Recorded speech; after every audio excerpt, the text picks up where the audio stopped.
Que a paz de Deus, que seja todo entendimento, guarde o coração e a mente de cada um de vocês presente aqui agora, com aqueles que nos acompanham pelo YouTube, Facebook, ou seja o que for. A paz de Deus nos guarde realmente. Eu quero mandar um abraço muito especial, Reverendo Jorge, para um amigo nosso que está nos acompanhando agora pela internet, que é o Daniel Rocha. Daniel é aqui, Belo Horizontino, um amigo muito querido. Ele nos acompanha da Suíça. Ele está agora, eu acho que é Berna, acho que sim, estudando, ele tem um doutorado pela UFMG aqui, está fazendo um segundo doutorado lá na Europa e nos acompanha. Daniel, um abraço para você. O Daniel tem um defeito muito grave, que ele não é cruzeirense. Mas, Daniel, você está vendo aí, a amizade do meu lado continua a mesma. Né? Não vou deixar de ser amigo seu por causa desse defeito seu, não. Eu quero agradecer, Reverendo Jorge, pelo convite. Quero agradecer, é uma honra, é uma alegria poder estar aqui, nesse tempo tão especial. Para mim, esse período de Advento, Natal, Epifania, para mim é a época do ano que eu mais gosto. Eu fico esperando que chegue no dia 24 de junho, porque é a metade exata do calendário litúrgico cristão, 24 de junho. No dia 24 de junho, o último Natal foi há 6 meses, A do verbo haver, A com H. O próximo Natal vai ser há 6 meses, A sem ser do verbo haver, A preposição. Né? Metade do ano, certinho. Aí eu fico esperando, porque chegou, é agora. E aí eu fico naquela contagem regressiva na minha mente, esperando que chegue o primeiro domingo do Advento. Enfim, é um momento tão especial, tão carregado de significado, de maneira que poder participar nessa manhã aqui com os irmãos e as irmãs da Segunda Igreja Presbiteriana de Belo Horizonte é para mim uma alegria muito grande. Eu fiquei muito emocionado quando eu peguei o boletim hoje, quando eu olhei, bati o olho, a primeira coisa que eu vi, Canção da Chegada, muito tempo que eu não cantava.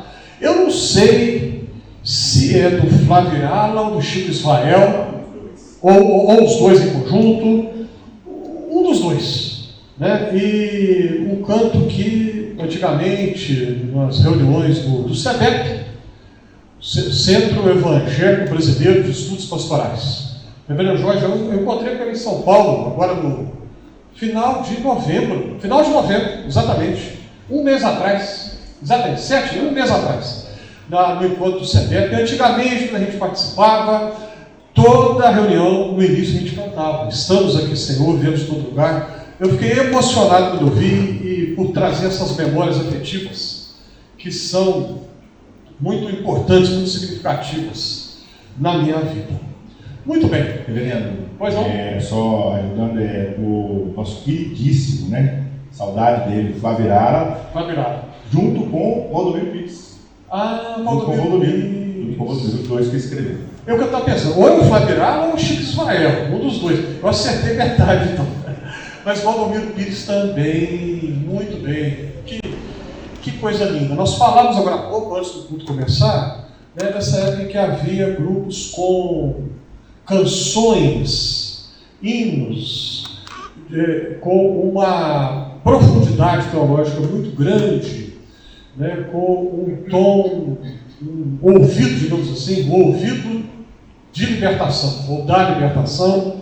E que pena que isso, entre aspas, não pegou, digamos assim, na grande igreja evangélica brasileira. Né? Hoje, pouca gente conhece esses cânticos, uma pena.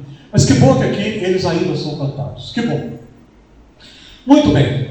Eu quero convidar quem está aí com a Bíblia, você que nos acompanha pela internet, abra a Bíblia, fazendo favor, no Evangelho de João, capítulo 1.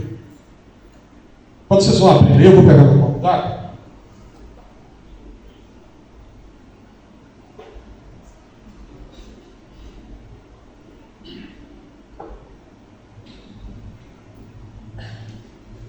Evangelho de João, capítulo 1, nós vamos ler os versículos de 1 a 18.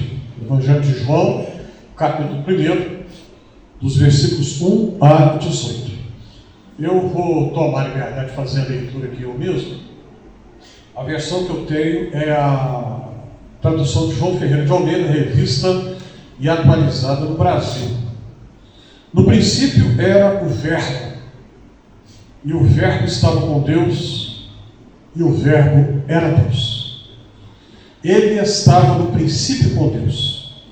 Todas as coisas foram feitas por intermédio dele, e sem ele, nada do que foi feito se fez. A vida estava nele, e a vida era a luz dos homens. A luz resplandece nas trevas, e as trevas não prevaleceram contra ela. Houve um homem enviado por Deus, cujo nome era João. Este veio como testemunha para que testificasse a respeito da luz, a fim de todos virem a crer por intermédio dele. Ele não era a luz, mas veio para que testificasse da luz. A saber, a verdadeira luz que, vinda ao mundo, ilumina a todo homem. Estava no mundo, e o mundo foi feito por intermédio dele, mas o mundo não o conheceu. Veio para o que era seu, e os seus não o receberam. Mas a todos quantos o receberam, deu-lhes o poder de serem feitos filhos de Deus, a saber, aos que creem no seu nome, os quais não nasceram do sangue, nem da vontade da carne, nem da vontade do homem, mas de Deus. E o Verbo se fez carne e habitou entre nós, cheio de graça e de verdade, e vimos a sua glória, glória como do unigênito do Pai. João testemunha a respeito dele e exclama: este é o de quem eu disse, o que vem depois de mim tem, contudo, a primazia, porquanto já existia antes de mim. Porque todos nós temos recebido a sua plenitude e graça sobre graça. Porque a lei foi dada por intermédio de Moisés. A graça e a verdade vieram por meio de Jesus Cristo. Ninguém jamais viu a Deus.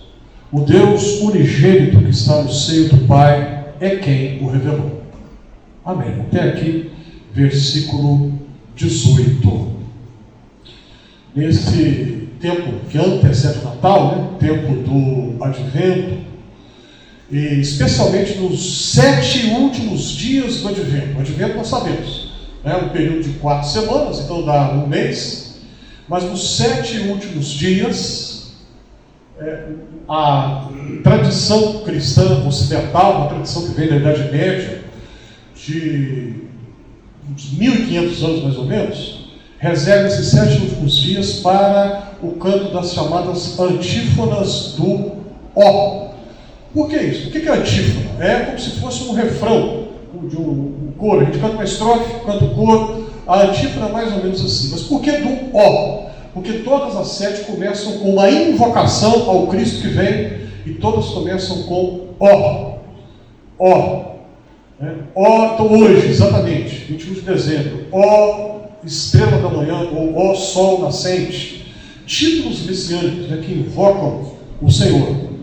E, então é comum que a gente faça a leitura de textos relacionados à vinda de Deus ao mundo, na pessoa de Jesus. É importante e é comum que as antífonas do Ó sejam cantadas, tudo preparando os cristãos, preparando os fiéis para a celebração do Natal. E é muito comum que os 2 dos textos natalinos principais dos evangelhos sejam lidos, ou o de Mateus ou o de Lucas. São os únicos 2 evangelhos que trazem uma narrativa da natividade, do nascimento de Jesus. Mas esse ano, nesses últimos dias, eu tenho pensado muito nesses primeiros versículos do capítulo 1 do Evangelho de João que nós lemos aqui. E eu vou confessar uma coisa para vocês, vou confessar, Reverendo Jorge, que o Evangelho de João, para mim, tem sido ao longo dos anos uma luta. Luta por quê? Porque tem umas passagens desse Evangelho que eu leio e consigo entender, são muito fáceis da gente compreender, umas passagens que são assim, de uma beleza incomparável. Mas tem outras passagens que eu não consigo entender de jeito nenhum. Tem umas passagens em João que são difíceis de entender, alguns discursos de Jesus que não encontramos nem em Mateus, nem em Marcos, nem em Lucas, que são exclusivos de João, são muito difíceis, e aí a luta para entender essas passagens, mas essa em particular que nós vemos aqui, eu consigo entender um pouquinho. Não vou dizer que eu entendo tudo, não, seria muita arrogância da minha parte se eu dissesse isso. Pelo menos um pouco eu consigo entender. E do que eu entendo e que eu quero compartilhar aqui com a igreja nessa manhã, eu vejo que é uma passagem de uma beleza que a gente não encontra em nenhum lugar. Aqui nós não temos uma narrativa do nascimento de Jesus, mas nós temos vou dizer assim, uma leitura teológica do que significa a vinda de Jesus ao mundo, que João fez. João, de fato, o Evangelho de João é muito profundo, muito denso, difícil, muitas vezes, como eu acabei de falar aqui. Mas a tradição cristã, há séculos, conseguiu perceber essa profundidade do Evangelho de João, e por isso o autor do Evangelho, que a tradição atribui ao João, que foi apóstolo de Jesus, a tradição cristã antiga denominou João de João o Teólogo. João o Teólogo. Há uma teologia em Mateus e Marcos e Lucas, claro, mas João se destaca pela profundidade dos seus textos. E nesse em particular, então, nessa leitura teológica que João, o teólogo, faz, o artigo definido masculino singular, quando os nossos irmãos do passado deram esse título a João, eles estavam reconhecendo que há uma reflexão teológica em Paulo, nos evangelhos, claro, mas João se destaca pela profundidade e densidade do seu texto. E, então, a leitura teológica que João faz da vinda de Deus ao mundo na pessoa de Jesus, nesses primeiros 18 versículos do capítulo 1, nós podemos aprender algumas coisas aqui. O que, então? A primeira sugestão que eu entendo que o texto nos faz: Deus se fez carne, Jesus é Deus em carne, Deus é encarnado. Olha só, versículo 14, o verbo que é descrito antes, ele foi descrito antes como no princípio, começa com no princípio, e este no princípio aqui, as duas primeiríssimas palavras do primeiro versículo, do primeiro capítulo do Evangelho de João, é o mesmo no princípio de Gênesis capítulo 1. No princípio criou Deus os céus e a terra, é o mesmíssimo aqui. O João, que escreveu aqui esse texto, ele tinha em mente Gênesis capítulo 1, versículo 1. No grego, aqui do Evangelho de João, é o mesmo grego da Septuaginta de Gênesis capítulo 1. A Septuaginta é a tradução das escrituras sagradas dos judeus da língua hebraica para a língua grega. Ela foi feita 200 e poucos anos antes de Jesus nascer. E na época de Jesus, muitos judeus liam as escrituras hebraicas em grego. Escrituras hebraicas em grego, quer dizer, traduzidas para o grego. João conhecia o texto de Gênesis na versão grega, e ele usa as mesmíssimas palavras de Gênesis capítulo 1 em grego. No princípio. Ou seja, na hora que a gente lê essas palavras, a gente lembra do Gênesis. Lembra do início de todas as coisas, da criação de tudo, e do grande mistério que havia até mesmo antes disso. O verbo, em grego é a palavra logos, que eu tenho certeza que todo mundo já ouviu.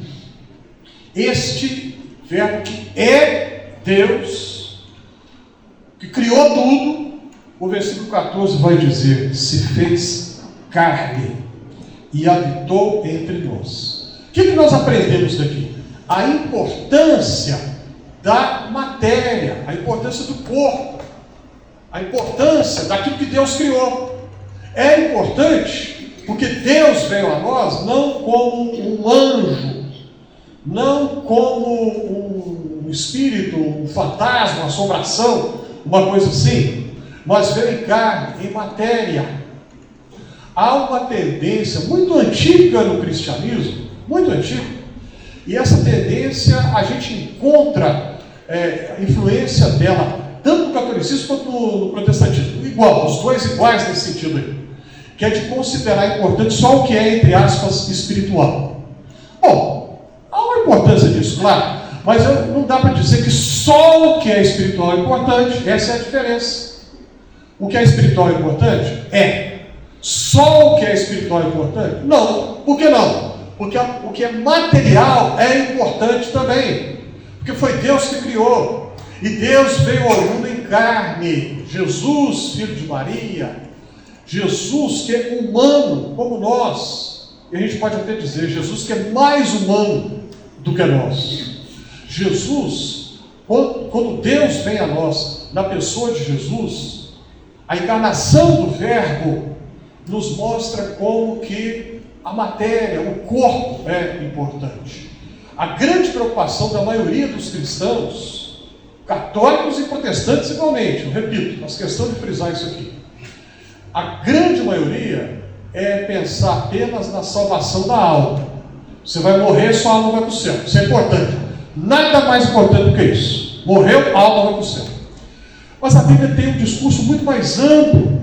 A mensagem da Bíblia é muito maior, vai muito mais além disso. A mensagem da Bíblia fala que a redenção que Jesus veio trazer alcança, encontra a matéria também. Paulo, quando escreve aos Romanos, no capítulo 8, ele fala que a natureza, a criação também vai ser redimida. Não é só a alma, não.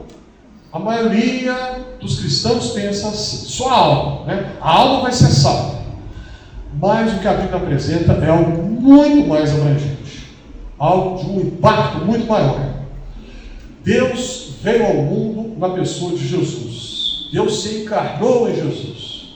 Logo, aquilo que tem a ver com o nosso corpo, aquilo que tem a ver com o mundo é importante.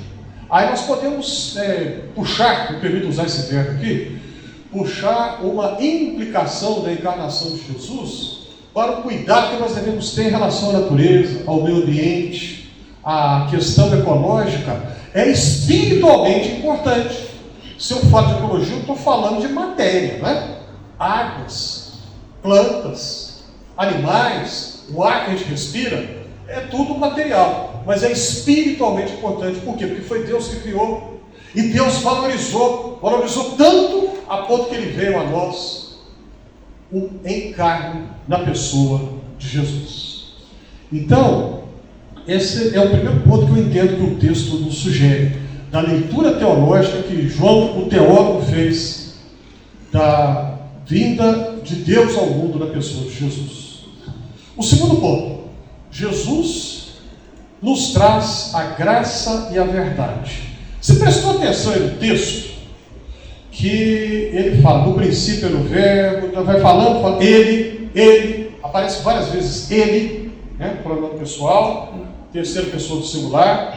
Algumas vezes o ele se refere a João, que é o outro João Batista, João, o primo de Jesus. Mas muitas vezes há um ele que não é nomeado. Você prestou atenção que o texto vai diferenciando.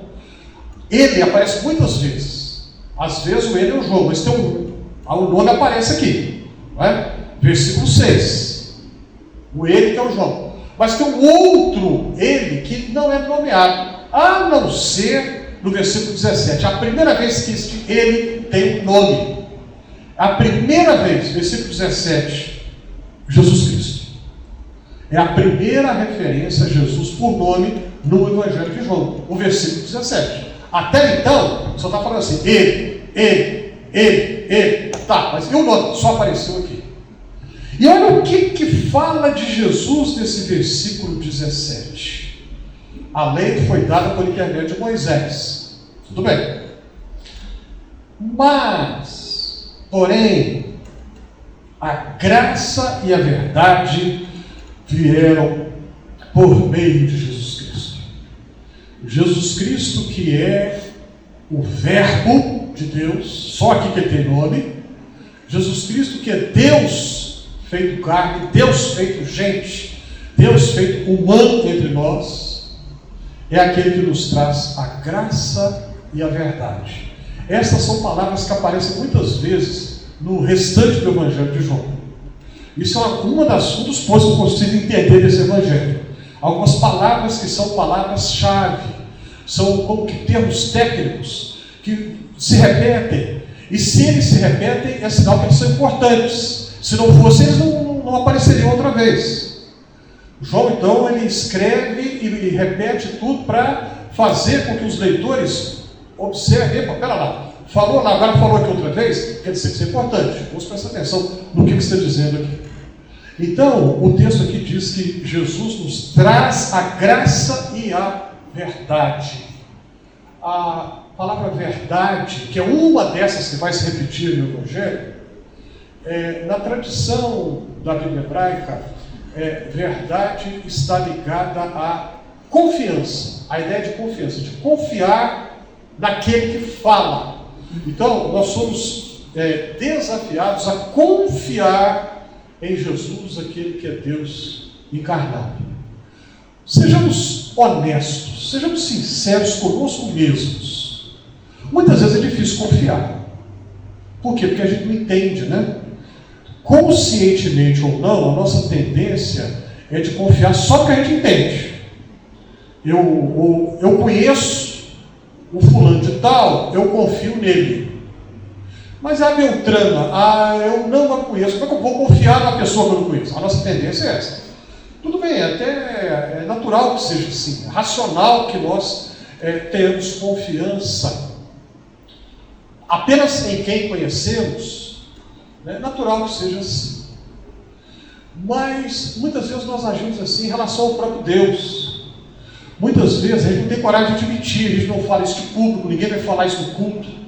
Ele tem vergonha de admitir, mas muitas vezes nós não confiamos em Deus. Por quê? Ou quando? Por que não? Quando? Quando é que nós não confiamos em Deus? Quando as coisas estão difíceis na nossa vida. Ouvimos agora há pouco um relato, né? Um irmão que partiu, eu não o conheci, não tive oportunidade de conviver com ele. Reverendo Márcio, eu tive poucos contatos com ele, não foram muito aprofundados, não. Mas eu sei da história importante dele aqui nessa igreja. E aí, quando a gente vê a pessoa assim, numa situação difícil, é natural que a gente pense assim, por quê? E quando qualquer um de nós está numa situação difícil, meu Deus, por que eu estou passando por isso? Aí é difícil confiar em Deus nessa hora.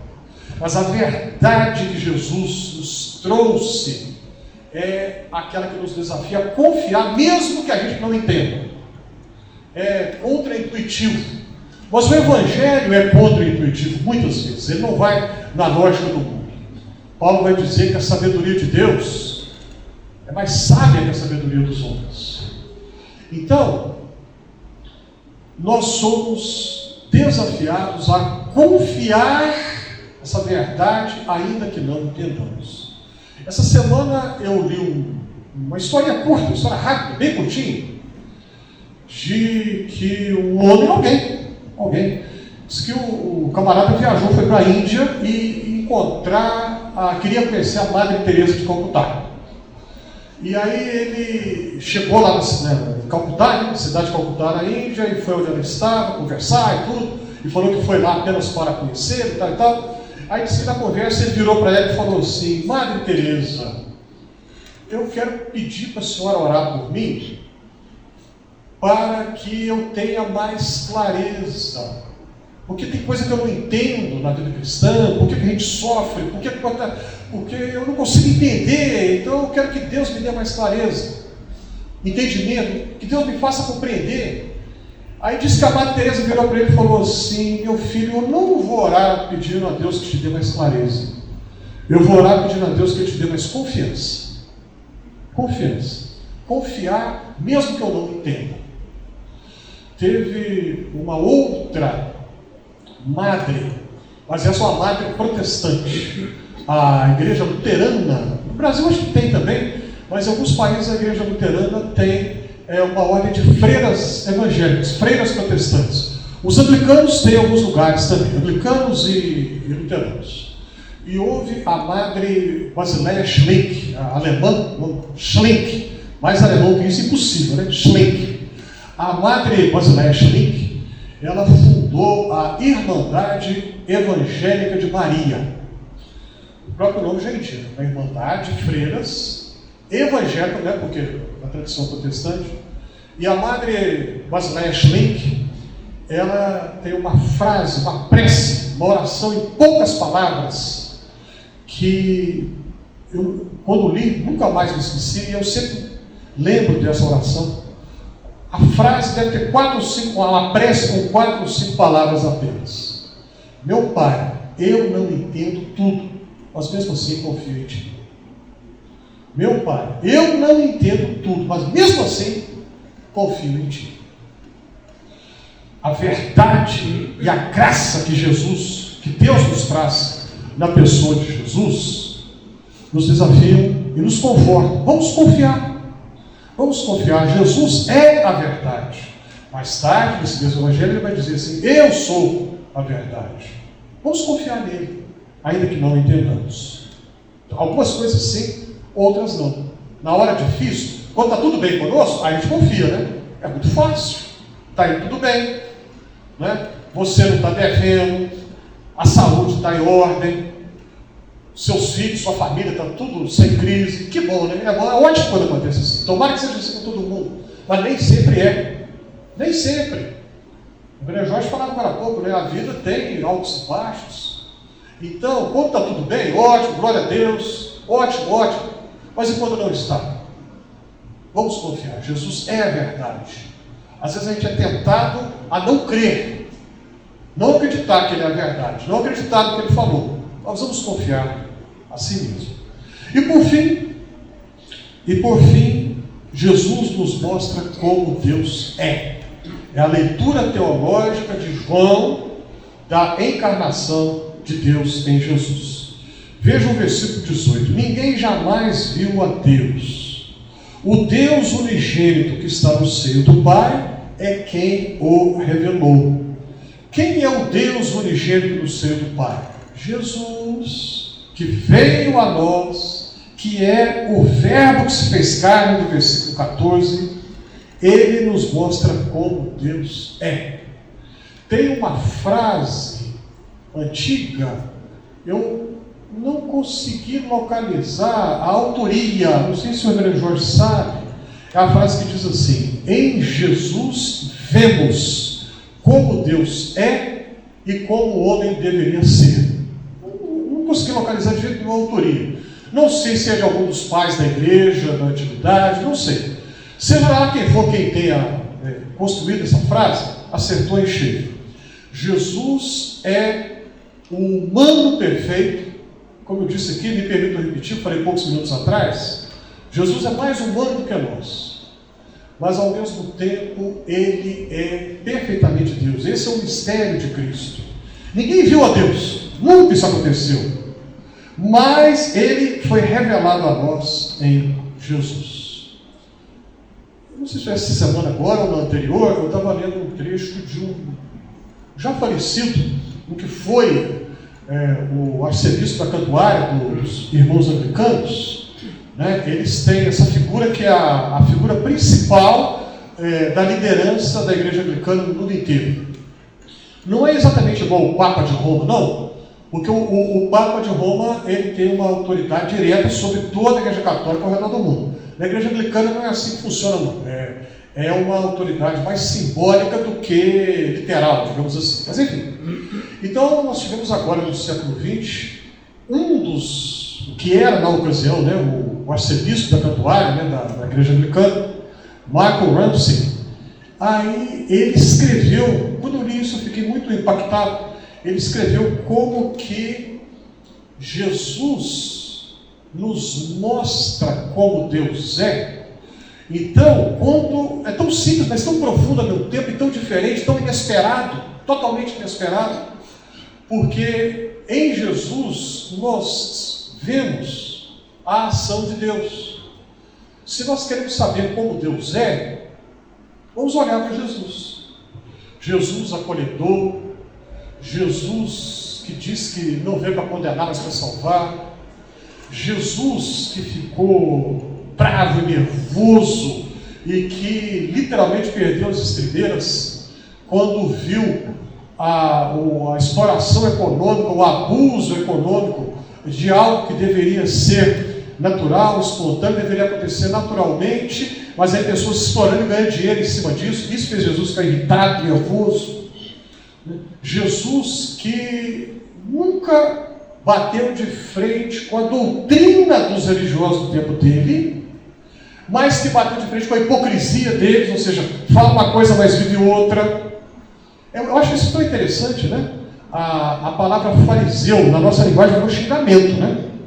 A gente não gosta de falar fariseu, né? Quando a gente lê os evangelhos, Jesus nunca criticou a doutrina dos fariseus, ele nunca bateu de frente com isso, ele não teve nenhum problema doutrinário com os fariseus. Qual foi o problema dele?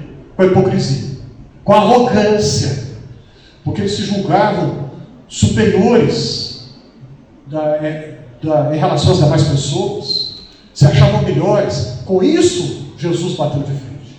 Então, nessas ações de Jesus, nós vemos Deus, o Deus que não aceita a exploração da fé, o Deus que não aceita a arrogância, soberba, o orgulho, de eu achar que eu sou melhor do que o outro, o Deus que acolhe, que perdoa, o Deus que abraça o indigno, o Deus que vai contra as normas estabelecidas da sociedade, por amor a quem precisa. Vou dar um exemplo apenas. Marcos, capítulo 1, agora há pouco o reverendo Jorge fez referência, né? Que no Evangelho de Marcos, a primeira vez que Jesus aparece, Jesus já é adulto, a gente já fez referência aqui, né? Não tem natividade em Marcos. Primeiríssima vez que ele aparece, ele já é adulto. Aqui em João também. A primeira vez que Jesus aparece já é adulto. Mas enfim, em Marcos, capítulo 1, Jesus encontra um homem leproso e ele toca no homem. O homem pede para ele: se o senhor quiser, o senhor pode me purificar. Jesus toca. O que tem isso demais? Tem muito. Porque a lei de Moisés proibia, não pode tocar no leproso. Jesus sabia disso, mas ele tocou a si mesmo. Eu entendo que esse texto nos mostra o carinho, a ternura de Jesus. Ele podia curar de longe, né? Fica aí, onde é que você está? Chega perto de mim, não. Pronto, curou. Ele poderia ter feito isso, mas não, ele vai lá e toca. Um gesto de carinho, de ternura. Como terá sido a última vez que alguém tocou aquele homem com um gesto de carinho, de ternura? Não sabemos. A gente imagina, né? A gente supõe que devia ser muito tempo antes, né? Muito tempo não acontecia isso.